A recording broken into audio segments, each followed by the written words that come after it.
রাখবে না, কারণ ৬২ বছরের মানুষ সে তার সন্তান হলে সন্তান মানুষ করা, লেখাপড়া আর কিছুই করতে পারবে না, সে নিজেকে নিয়ে ব্যস্ত থাকবে। যৌবন একবার কেড়ে নেওয়া হবে। তখন যদি কোনো মানুষ চিন্তা করে আমি আল্লাহর কাছে কাঁদবো, আর একবার ১৮ বছরের যুবক যুবতী হব, আল্লাহর নবী বলছেন পশ্চিম কালেও হবে না রে উম্মত। আল্লাহর রাসূল বলেছেন সাবাবাকা কাবলা হারামিকা, জানি যেদিন কেড়ে নেওয়া হবে, বার্ধক্যে ভরে দেওয়া হবে, সেই দিন তুমি জানির মজা বুঝবে কোন জিনিস আল্লাহ কেড়ে নিল রে। তবে যতদিন যৌবন আছে তুমি কাজে লাগিয়ে নাও, নচেত একদিন তোমাকে এই যৌবনের ব্যাপারে পস্তাতে হবে।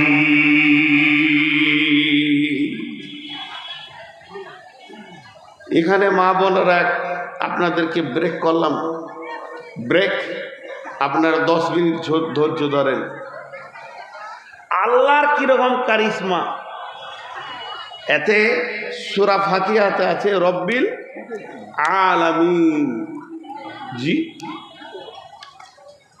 আলহামদুলিল্লাহি রব্বিল, কথা বলেন না কেন, আলহামদুলিল্লাহি রব্বিল আলামিন। তিনি সারা পৃথিবীর রব। এটা রবের সামান্য অংশ দেখাচ্ছি। আমাদের দেশে, আপনাদের দেশে জামা কাপড় সেলাই করাকে কি বলেন?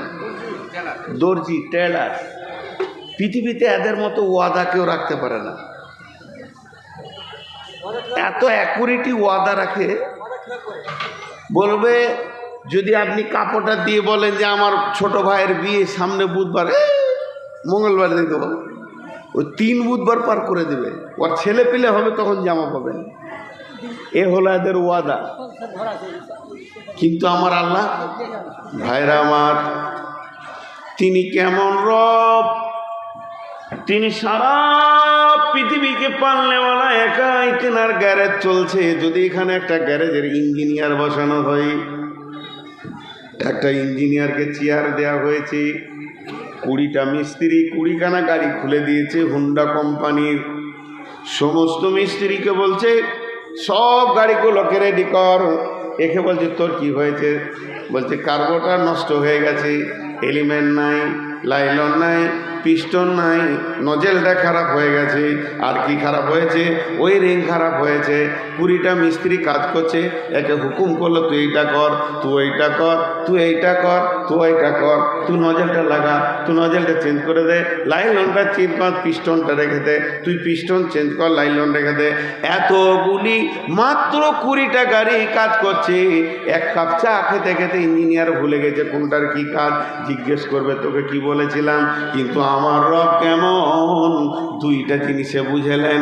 সারা পৃথিবীর যত মহিলার পেটে বাচ্চা আছে, আল্লাহর গ্যারেজ চলছে। কারো আঙ্গুল ফিট হচ্ছে, কারো চামড়া ফিট হচ্ছে, কারো মাংস ফিট হচ্ছে, কারো হাড্ডি ফিট হচ্ছে, কারো চোখ ফিট হচ্ছে, কারো আবার আজকে প্রথম কেবল বাচ্চা ধরেছে, ডেলিভারি ডেট কারো হয়ে গেছে, ঠিক টাইমে ডেলিভারি দিচ্ছে। এবং গোটা বডিটা এত সুন্দর করে বানাচ্ছে। এটা মহিলার বডি, এটা পুরুষের বডি। এর হাতগুলো মজবুত হবে, মহিলার হাতগুলো পাতলা হবে, মহিলার পাটা ছোট হবে, পুরুষের পাটা বড় হবে। আল্লাহর একটা গ্যারেজ একাই চালিয়ে যাচ্ছেন তিনি। কোটি কোটি মহিলার পেটে বাচ্চা আল্লাহ একাই চালাচ্ছেন, দ্বিতীয় কাউকে জিজ্ঞেস করে না। শুধু এমনি মানুষের পেটে নয়, এরকম বাঁদরের পেটে, এরকম গাধার পেটে, এরকম ঘোড়ার পেটে, গরুর পেটে, পৃথিবীর যতগুলো ফিমেল আছে এমনি করে শুনেলেন। এদিকে গাধার পেটে কোনোদিন গাধার পেটে গরুর বাচ্চা হবে না, গরুর পেটে কোনোদিন কুত্তার বাচ্চা হবে না। আল্লাহ কিভাবে সব রিজার্ভমেন্ট করে রেখেছে। ওই রকম ডিমের ভেতরে এটা কাকের ডিম, এটা কোয়েলের ডিম, এটা টিয়ার ডিম, এটা ময়নার ডিম, গায়ের নোটটা লাল হতে হবে, দোয়েলের নোটটা কালো হতে হবে, ঘিয়ার সঙ্গে দোয়েলের কোনোদিন ঠোঁট গরমিল হবে না। আল্লাহর গ্যারেজকে তিনি একাই চালাচ্ছেন সারা পৃথিবী। এমনি করে মানুষের পেটে, জানোয়ারের পেটে, শুধু তাই নয়, পাখি, হাঁস, মুরগি থেকে নিয়ে নদীর মাছের ডিমের পেটে, এটা মাগুর মাছের ডিম, এটা শোল মাছ হবে না, এখানে মাগুর মাছ হবে। সেটা বানাচ্ছেন কে? আল্লাহ। তেমনি আমার আল্লাহ সারা পৃথিবীতে কয়েকশো কোটি লোক আছে, কয়েকশো কোটি যুবক আর যুবতী তৈরি হয়েছে। নারীদের দেহে কোনোদিন পুরুষের যৌবন দেবে না, পুরুষের দেহে কোনোদিন নারীর যৌবন দেবে না। আল্লাহর গ্যারেজে এমন ক্যাপাসিটি, এমন ডেলিভারি, কোনোদিন পুরুষ নারীর যৌবন পাবে না, নারী কোনোদিন পুরুষের যৌবন পাবে না। এই মেল ফিমেল নেগেটিভ পজিটিভ রয়েছে। পুরুষের যৌবন হলো উত্তাল, পুরুষের যৌবন হলো উত্তাল, পুরুষের যৌবন হলো উত্তাল, নারীর যৌবন হলো চাপা, নারীর যৌবন হলো চাপা। আল্লাহ তাবারাক ওয়া তাআলা দুই রকম যৌবন বানিয়েছেন। দিয়া নবীজি বলছেন, শাবাবাকা কাবলা হারামিকা, হে আমার উম্মত, এই উত্তাল যৌবন কোন কাজে লাগাবে?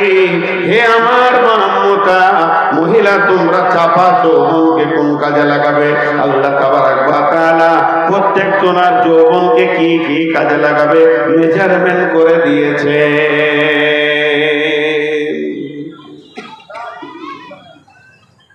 খুব ইশারায় দুটো কথা বলবো, ডিপে যাব না। যারা শিক্ষিতা মা বোন তারাও বুঝবে, পুরুষেরাও বুঝবে। পেট্রোল, এর কাছে আগুন আনলে ধরতে বলতে হয় না, পেট্রোল জানে ওটা আমার খাবার। আর কয়লার কাছে যদি আগুন আনা হয় তো পাখা করতে হয়, ধর ধর ধর ধর ধর, এটা তোর খাবার। কিন্তু পেট্রোলে যত তাড়াতাড়ি আগুন ধরে তত তাড়াতাড়ি আগুন ছাড়ে। আর কয়লাতে যদি একবার আগুন ধরে দীর্ঘ সময় আগুন তাপ থাকে। তো মহিলাদের যৌবন হলো কয়লার মতো চাপা, পুরুষের যৌবন হলো পেট্রোলের মতো উগ্র। পুরুষকে তৈরি হতে বলতে হয় না, এই সৈন্য প্রয়োজন যখন এর হয় দৃশ্য চোখে আসলেই তৈরি হয়ে যায়, এটা পুরুষের যৌবন। এবার এই যৌবনটা কি জন্য আল্লাহ দিয়েছেন? যৌন চরিতার্থ করতে।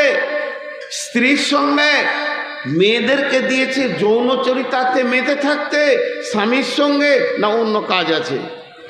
আল্লাহ বলছেন, বিসমিল্লাহির রহমানির রহিম, ফাইদা কুদিয়াতিস সালাতু ফান্তাশিরু ফিল আরদি ওয়াবতাগু মিন ফাদলিল্লাহি ওয়াযকুরুল্লাহা কাসীরান লাআল্লাকুম তুফলিহুন। মা বোনেরা, মা আমার বোন আমার, 10টা মিনিট আমাকে ছেড়ে দেন, আগে উত্তাল যৌবনটা কোন কাজে লাগাবে আমি কোরআন থেকে এদেরকে বলে দিই।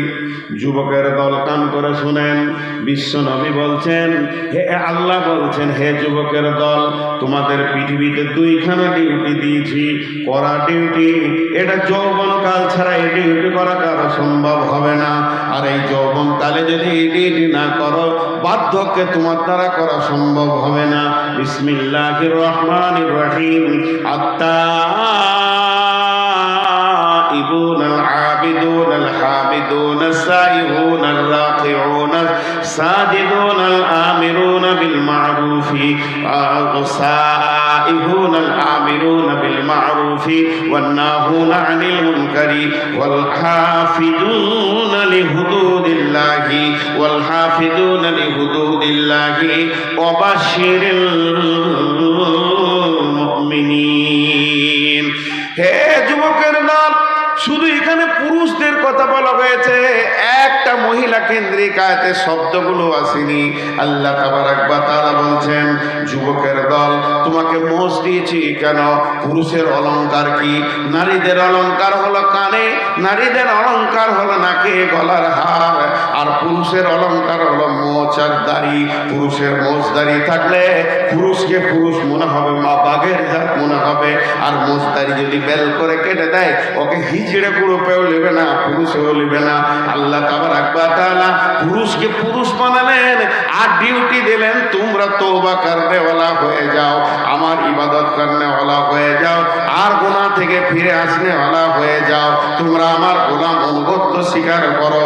আত-তাইবুন আল আবিদুন আল হামিদুন, আমার প্রশংসা করো, সাইহন ফিরে আসো, আল আমিরুনা বিল মারুফি, তুমি নিজে আগে বলিষ্ঠ হও, তওবা করো, আমার প্রশংসা করো, আমার গোলামি করো, এবং তোমরা গুনাহ থেকে ফিরে এসো। ফিরে এসে তুমি একটা বলিষ্ঠ জিনিস তৈরি হও। তারপরে তোমার কাঁধে আমি জোয়াল দিছি, তোমার ওপরে আমি লোড দিছি। হে পুরুষের দল, এটা মেয়েদের ডিউটি নয়।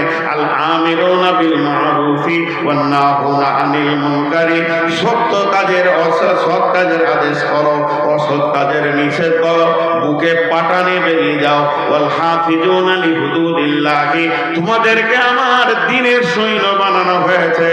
কোরআনের বেইজ্জতি হবে, তোমরা মেনে নিতে পারবে না। তোমাদের রক্ত আমি কিনে নিয়েছি। ইন্নাল্লাহা আশতারা মিনাল মুমিনিনা আনফুসাহুম ওয়া আমওয়ালাহুম বিআন্না লাহুমুল জান্নাহ। হে যুবকেরা, নাও তুমি তলোয়ার নাও, বের হয়ে যাও, জিহাদের ময়দানে তুমি আগমন করে নাও। কারণ তোমাকে কোরআনের হিফাজত করতে হবে, মসজিদের হিফাজত করতে হবে, জাতির হিফাজত তোমার গায়ে আছে। কারণ জিহাদ চারজনের জন্য মাপ আছে, তারা করলে করতে পারে, তাদের জন্য ফরজ নয়। শিশুর জন্য জিহাদ মাপ আছে, মহিলাদের জন্য জিহাদ মাপ আছে, এরা জিহাদে যেতে পারে, কিন্তু মাপ আছে, ফরজ নয়। বৃদ্ধ যারা হয়ে গেছে, উঠতে পারে না, লাঠি ধরে হাঁটে, তাদের জন্য জিহাদ মাপ আছে। আর যারা বিছানায় রোগা হয়ে গেছে, তাদের মাপ আছে।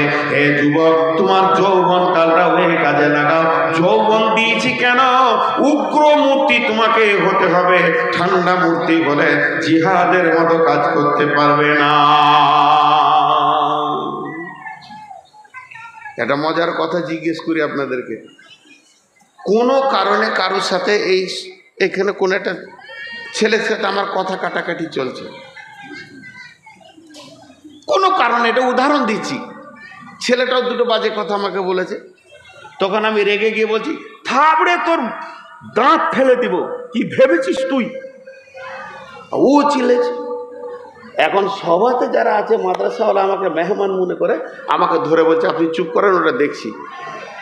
কিছু লোক এসে বলবে, মৌলবি মানুষ তাও রাখছে গো, মৌলবি দিকে রাখতে হয়, বলবে কি বলবে না? আর এখানে বলে না, মসজিদে যদি চিল্লাচিল্লি হয় তো ইমাম সাহেবকে ধরে নিয়ে বলবে, আরে মৌলবি মানুষ আপনি রাখছেন কেন গো? কোন মৌলবি বলেছে জালসাতে যে আমার বড় বেটা অ্যাক্সিডেন্ট করে হাসপাতালে আছে, তো দোয়া করেন। তো সবার কাছে দোয়া চেয়েছে, এক বুড়ি বলছে মৌলবিদেরও ছেলে হয়। ও ভেবেছে যে মৌলবিদের ইঞ্জিন নেই, আর ওদের ইঞ্জিন চালানোরও দরকার নেই, ছেলে হয় কি মৌলবিদের? এত বড় পাঞ্জাবিটা খুলে কখনো? স্বয়ং রসুলের সন্তান ছিল আর মৌলবিদের ছেলে হওয়াটা হয়ে গেল। দেখেন, উজু ছাড়া নামাজ হয় না, উজু ছাড়া নামাজ হয় না, লা সালাতা ইল্লা বিতহুর, উজু ছাড়া নামাজ হয় না। আর পৃথিবীতে একটা ইবাদত আছে, রাগ ছাড়া ওই ইবাদতটা হবে না, ওর নাম হলো জিহাদ। যদি রাগ না থাকে তাহলে জিহাদ করবে কি করে? রসুলও জিহাদ করেছেন, সাহাবারা জালা মাজমাইনেরা জিহাদ করেছেন, তাহলে আমাকেও জিহাদ করতে হবে। কালকে যদি জিহাদ লেগে যায়, এই লোকগুলো নিয়ে আমি ইমামতি করব জিহাদের। যেমন ফজরের নামাজটা আমি পড়াবো, জুমাটা আমি পড়াবো, আপনাদেরকে জিহাদের ময়দানে নিয়ে যাব, তাহলে আমার রাগটা কেমন হতে হবে? চল তো দেখি বাঁদরকে কি করা যায়, কি করা যায়। ইসলামের বিরুদ্ধে করেছে, তার মানে একটা ইমানদারের ভিতরে রাগ থাকতে হবে। হযরত উমরের রাগ ছিল, রাগের চারটা ভাগ বলছি না, এখন ভাগগুলা বলতে গেলে সময় লাগবে। তিনখানা রাগ হারাম, একটা রাগ হলো হালাল, একটা রাগ হালাল। তাড়াতাড়ি রাখবে, তাড়াতাড়ি ঠান্ডা হবে। যে পুরুষের রাগ নাই, সে পুরুষ হলো সব থেকে কম দামি পুরুষ হিজড়ে গ্রুপে চলে গেছে। যে পুরুষ রাগে না তার বউ তার কাছে শান্তি পায় না। যে পুরুষ রাগে যেমন থাপ্পড় মারে তেমনি তাকে পাঁপড়ও খাইয়ে দেয়, ওই পুরুষের কাছে বিবি শান্তির জীবন কাটায়। তার মানে যে পুরুষ মারতে জানে সে প্রেম দিতে জানে, না হলে যে মারতে জানে না তার কাছে প্রেমও নাই, আলো নাই। অতএব বন্ধুরে, পুরুষের অলংকার হলো রাগ। আপনার মেয়েকে যদি আপনার জামাই দুটো চর মারে শুকরিয়া করবেন, ভালোবাসে বলি চরটা মেরেছে, আবার নিশ্চয়ই ও দামি খাবার খাওয়াবে, এর জন্য রাগ করবেন না। পুরুষের অলংকার হলো রাগ। এর জন্য আল্লাহ তাবারক ওয়া তাআলা বলছেন, পুরুষের দল তোদেরকে আমি জিহাদের ডিউটি দিলাম। একটা গেল। 2 নম্বর ডিউটিটা কি? যৌবনকালে বিসমিল্লাহির রহমানির রহিম। এ বাপ, আমার নাম নবাব, কিছুরই নাই অভাব, ভিক্ষা করা স্বভাব। তোর ওই বাইরে বাইরে ভিক্ষা করছে করে দাঁড়িয়ে আছে, যা যা ভিতরে যাচ্ছিল। পাগলাকে বক্তা লাই কেন? পানি খাই দাঁড়া, ওই পানি খাবেন নাকি? যে কটা দাঁড়িয়ে আছে আমার মাথা কাজ করছে না, ওরা মানুষ না ছাগল? মানুষ না ছাগল? এখন তো আমাকে রাগ লাগছে। তো কে বসতে বলবো? কেন বলবো? আমার বলাটা কি কম হয়েছে নাকি? যথেষ্ট। তো বললাম কি, পুরুষের দ্বিতীয় ডিউটি হচ্ছে ইনকাম করা। ইনকাম করা ফরজ না সুন্নত? জোরে বলেন, ফরজ না সুন্নত? ইনকাম করা ফরজ। কতটা ফরজ? জোহরের নামাজ, আসরের নামাজ, মাগরিবের নামাজ, এশার নামাজ, ফজরের নামাজ যেমন ফরজ, 5 ওয়াক্তের নামাজ ফরজ, যেমন হালাল উপার্জন করা ফরজ। একটা আয়াত 2টি হুকুম, একটি আয়াতে 2টি হুকুম করা হয়েছে, মানে 2টি বারাবার ফরজ। ফাইদা কুজিয়াতি সলা, যখন তোমার নামাজ হয়ে যাবে, তুফান তাসিরু ফিল আরদি, জমিনে বেরিয়ে যাও রুজি ইনকামের জন্যে। তার মানে ইনকাম করা অত ফরজ। এবার চলে আসেন নামাজে দাঁড়িয়ে আপনি বলবেন আলহামদুলিল্লাহ রাব্বিল আলামিন আর রহমানির রহিম মালিকি ইয়াউমিদ্দিন ইয়াকা না'বুদু ওয়া ইয়াকা নাস্তাঈন ইহদিনাস সিরাতাল মুস্তাকিম সিরাতাল লাযীনা আন'আমতা আলাইহিম গায়রিল মাগদুবি আলাইহিম ওয়ালাদ-দাল্লিন আমিন। নামাজে একবার আলহামদু পড়া আর নামাজের বাইরে লাখো বার পড়া কোনদিন বারবার হতে পারে না। নামাজের ভেতরে যে আলহামদুটা পড়েছেন ওর নেকির স্তর মাপার মতো আল্লাহ ছাড়া কেউ নাই। তেমনি নামাজের ভিতরে আপনি আলহামদু পড়েছেন, কুলহু পড়েছেন, সুবহান রাব্বিয়াল আযীম, সুবহান রাব্বি